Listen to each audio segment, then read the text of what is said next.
नमस्कार साथियों, आप सभी का स्वागत है विनोद अपडेट भारत पर। मैं हूं विनोद यादव। साथियों, आज के जो सेशन का अपडेट है वो बांग्लादेश को लेकर के है। मैं बांग्लादेश का नाम इसलिए ले रहा हूं क्योंकि बांग्लादेश इस टाइम में भारत विरोधी बयान दे रहे हैं और उन्होंने अभी भी यही किया है। साथियों, अभी जो बांग्लादेश है वो 1971 में आजाद होता है और उनका ये 55वां स्थापना दिवस था, विजय दिवस था। उससे पहले वो भारत के विरोध में एक प्रतिक्रिया देता है, एक भाषण देता है। साथियों, इससे भारत असहज महसूस होता है और इस बात का खंडन करता है और उनको भारत इसके बदले में प्रतिक्रिया देता है। साथियों, ये जो अखबारों की जो हेडलाइंस है जो पूरे दिन भर सबसे ज्यादा सुर्खियों में थी, वो भारत के 7 सिस्टर, भारत के जो पूर्वोत्तर राज्य है उनको लेकर के वो लोग बयान देते हैं। और साथियों, इस चीज को समझाने के लिए मैं इस बात को पहले की जो घटनाएं है उनसे लिंक करता हुआ आपको समझाने की कोशिश करता हूँ। साथियों, ये जो आप पाकिस्तान देख रहे हो, इधर बांग्लादेश देख रहे हो, ये एक समय एक ही पाकिस्तान हुआ करता था।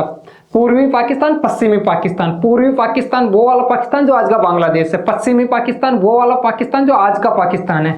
साथियों, 1971 का एक समय आता है, उसके अंदर दोनों को आजाद करवा दिया जाता है। मतलब पाकिस्तान को बांग्लादेश आजाद होता है और बांग्लादेश का जन्म होता है और पाकिस्तान से आजाद होता है, पश्चिमी पाकिस्तान से। साथियों, ये जो आज का जो ये दिख रहा है आपको, ये आज का बांग्लादेश है। इसका जन्म 1970 में होता है। ये जो बांग्लादेश है जो अभी बयान दे रहे हैं, ये 7 सिस्टर्स, जो हमारे जो 7 सिस्टर राज्य हैं, इनके खिलाफ बयान दे रहा है। साथियों, आपको बता दें कि 2024 की शुरुआत में बांग्लादेश के अंदर जो सरकार हुआ करती थी वो शेख हसीना की हुआ करती थी और शेख हसीना को हमेशा माना जाता है कि भारत के फेवर की सरकार रहा करती थी या भारत के फेवर की शेख हसीना को माना जाता था। साथियों, उसके बाद में ट्रंप चचा आते हैं और ट्रंप चचा काम क्या करते हैं, इनको 2 द्वीप चाहिए थे। 2 द्वीप शेख हसीना ने इनको दिए नहीं और इन लोगों ने वहां पे बांग्लादेश उसके अंदर अच्छी फंडिंग की और वहां पे जो संगठन थे उनको वहां पे प्रोटेस्ट करवाए और प्रोटेस्ट करवाने के बाद भी वहां की सरकार बदल दी इन लोगों ने। जब सरकार बदलती है तो वहां पे साथियों दंगे होते हैं और दंगे इतने मार्च लेवल पे थे या इतने बड़े स्तर पे दंगे थे कि पूरा बांग्लादेश जल रहा था उस टाइम में। और आनन फानन में हुआ ये कि वहां की जो पार्लियामेंट हो, वहां का पीएम हाउस हो, सब चीज सबको आग लगा देते हैं, सबको जनता या वहां के जो प्रोटेस्टर हैं वो कब्जा कर लेते हैं। और साथियों, उसी के साथ के अंदर वहां के जैसे यहाँ देश के अंदर गांधी जी हैं जो देश को आजाद करवाने में उनके अहम योगदान था, वैसे ही वहां पे बांग्लादेश के अंदर मुजीबुर रहमान ये व्यक्ति हैं, ये शेख हसीना के फादर साहब हैं। ये वहां पे मुक्ति वाहिनी नाम की एक संगठन बनाते हैं और बांग्लादेश को 1971 में आजाद करवाते हैं और इनको एक आजादी का एक हीरो या नायक के रूप में देखा जाता है। इनका सबसे बड़ा योगदान था। अब जो ये प्रोटेस्टर थे वो इनकी मूर्तियां या फिर जो इनकी जो विरासत थी या जो इनके निशान थे या जो इनकी प्रतिमाएं थी उनको तोड़ रहे हैं। उसी के बाद में साथियों, ये शेख हसीना है, जब पीएम आवास को घेर लिया जाता है तो ये देश छोड़ के भाग जाती है या देश छोड़ के वो चली जाती है और ये भारत के अंदर शरण लेती है।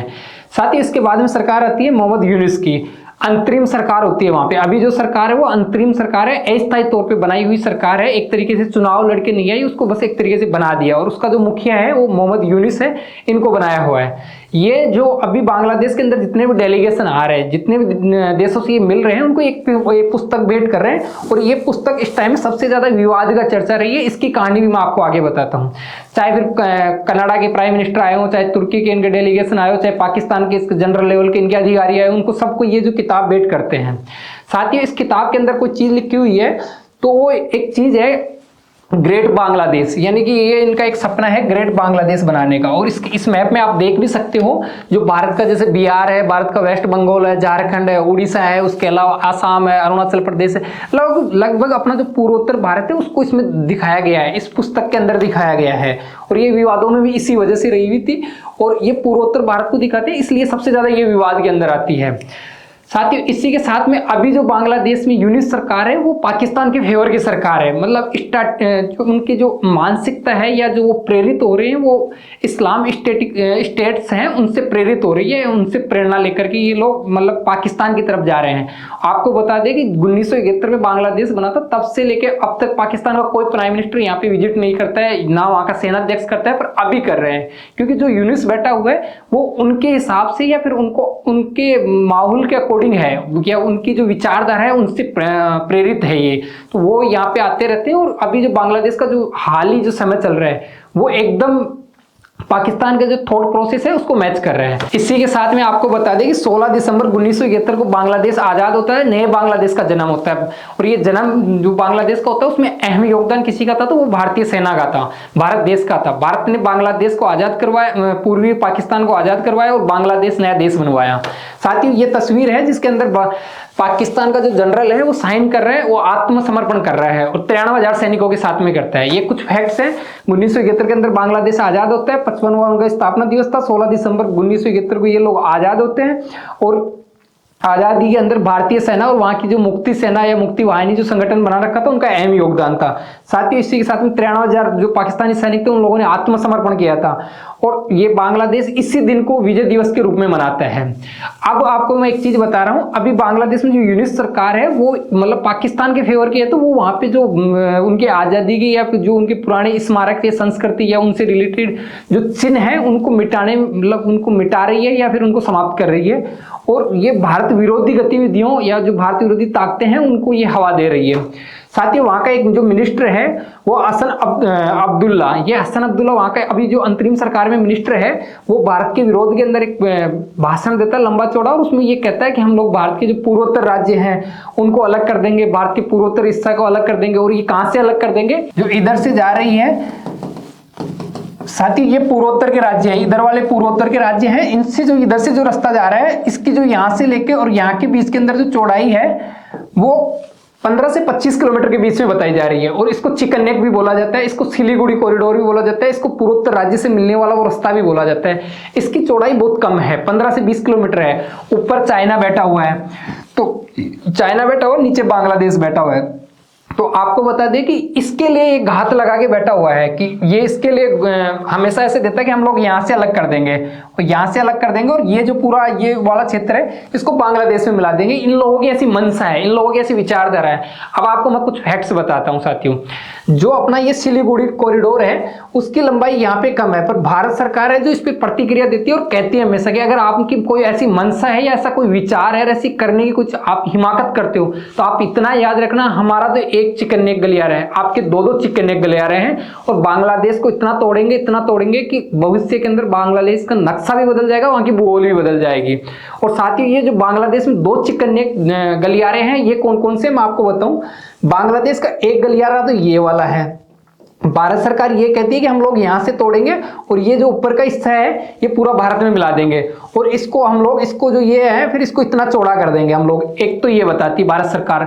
उसके अलावा साथियों भारत में जो विशेषज्ञ हैं राजनीति के, वो दूसरा ये सोचते हैं कि जो इनका ये वाला इलाका है, ये वाला इलाका, इसको यहां से तोड़ के त्रिपुरा वाला क्षेत्र है, ये नीचे वाला क्षेत्र, इसको मिला देंगे और 2 जगह से तोड़ेंगे, ये पूरा क्षेत्र भारत में मिल जाएगा। तो ये भारत सरकार कहती है कि आपको, ये भारत सरकार के जो विशेषज्ञ राजनीति की, जो राजनीति की अच्छी समझ रखते हैं, वो लोग कहते हैं कि आप एक चिकन नेक की सोच के बैठे हो, भारत 2 चिकन नेक की सोच के बैठा हुआ है, अगर आप ऐसी कुछ हिमाकत करते हो तो। साथियों इसी के साथ में मैं आपको बता दूं, ये आप देख भी सकते हो, जिस दिन यहां से टूटेगा ये वाला इलाका तो लगभग इसकी दूरी लगभग 80 से 100 किलोमीटर हो जाएगी। और आपको ये भी बता दूं, जो ये वाला जो इसकी चौड़ाई है इसकी 80 किलोमीटर बताई जा रही है और ये वाली जो चौड़ाई है साथियों इसकी लगभग 28 किलोमीटर बताई जा रही है। तो ये कह रहे हैं कि भाई यहाँ से हम लोगों को जाने में 80 किलोमीटर ही है और कुछ ही नहीं है। भारत वर्ल्ड की सबसे बड़ी इकोनॉमी है इस टाइम में, वर्ल्ड की सबसे लार्जेस्ट टॉप अगर कोई डिफेंस की मिलिट्री आती है तो वो भारत की सबसे बड़ा डिफेंस, अगर वर्ल्ड के अंदर कोई तीसरे या चौथे नंबर पे आता है तो वो भारत आता है।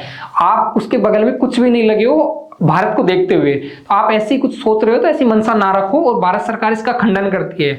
और भारत के जो असम के मुख्यमंत्री हैं हेमंत बिस्वा शर्मा, वो ये भी कह रहे हैं कि ये जो आपको हम लोगों ने बताया कि आप एक चिकन नेक की सोच रहे हो, हम 2 की सोच के बैठे हुए हैं और आप उस देश से आप बात कर रहे हो जो वर्ल्ड की परमाणु शक्ति देश है, वर्ल्ड की सबसे टॉप इकोनॉमी है। और इसी के साथ में हेमंत बिस्वा शर्मा ये भी कहते हैं कि आप उस देश से उलझ रहे हो जो वर्ल्ड की सबसे बड़ी टॉप डेमोक्रेसी है। साथ ही भारत सरकार की प्रतिक्रिया आती है, भारत सरकार इस पे कहती है कि ये जो भी चीजें ये बताई जा रही हैं ये इनका खंडन करती है और इनको कहती है कि ये सारे आरोप खारिज करती है सिरे से कि हम लोग इनको नहीं मानते हैं। और इसके अलावा ये भारत सरकार ये भी कहती है कि बांग्लादेश को इस टाइम पे इस चीज पे ध्यान नहीं देते कि कहाँ तोड़ेंगे कहाँ जोड़ेंगे, उनको अपने राज्य, अपने देश के अंदर अपने चुनाव पे ध्यान देना चाहिए कि शांति से वहाँ चुनाव करवा ले और वहाँ पे सरकार सुनिश्चित कर सके। और इसी के साथ में भारत सरकार उनको ये भी कहती है कि ऐसे वक्तव्य नहीं देने चाहिए आपके मंत्रियों को।